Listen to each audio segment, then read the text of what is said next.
বাড়ি ভাড়া বৃদ্ধি সহ ৩ দাবিতে জাতীয় প্রেসক্লাবের সামনে অবস্থান নেয় এমপিওভুক্ত শিক্ষক কর্মচারীদের ছত্রভঙ্গ করে দিয়েছে পুলিশ। ছোড়া হয় টিয়ার শেল ও সাউন্ড গ্রেনেড।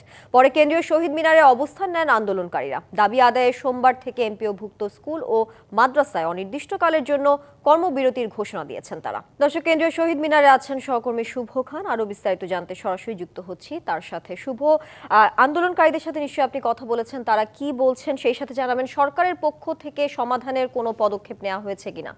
জি তানিয়া, দেখতেই পাচ্ছেন যে এই মুহূর্তে রয়েছি শহীদ মিনারে আমার পেছনেই কিন্তু যে শিক্ষকদের যে কর্মসূচি, সেই কর্মসূচি কিন্তু সকাল থেকে শুরু হয়েছে। আপনারা জানেন যে আসলে প্রেস ক্লাবে যে পুলিশের লাঠিচার্জ, তারপরেই কিন্তু তারা আন্দোলনকে নিয়ে এসেছে শহীদ মিনারে।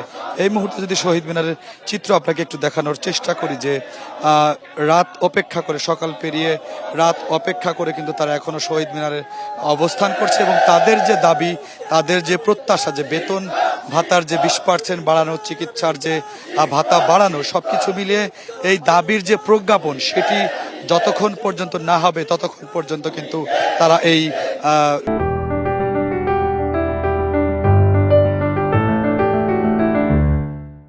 অনশন থেকে উঠবেন না। এবং একই সাথে কিন্তু আগামীকাল সকালে এমপিওভুক্ত স্কুল এবং কলেজ মাদ্রাসাও কিন্তু তাদের যে শিক্ষকদের ক্লাস বর্জন, সেটি কিন্তু তারা জানেন। আমরা যদি একজনের সাথে একটু কথা বলতে চাই, আপনাদের সাথে আজকে এই কর্মসূচি নিয়ে সরকারের পক্ষে কোনো কথা হয়েছে কিনা? যে আলোচনার নামে আমাদের প্রতিনিধি টিমকে সচিবালয়ে ডেকে নিয়ে ভারপ্রাপ্ত সচিব মহোদয় বলেছেন, আমাদের সচিব মহোদয় নাই, উপদেষ্টা মহোদয় নাই, এই মুহূর্তে আপনাদের কোনো সমাধান আমি দিতে পারবো না, আপনারা শান্তিপ্রিয়ভাবে অবস্থান কর্মসূচি চালিয়ে যান। ওনারা বিদেশে ভ্রমণে আছে, ওনারা আসলে আপনাদের বিষয়টি সমাধান করার চেষ্টা করা হবে।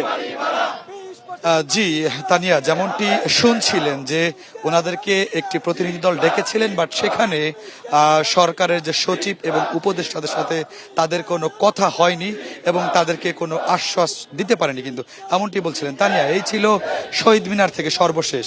শুভ, আপনাকে ধন্যবাদ যুক্ত থাকার জন্য।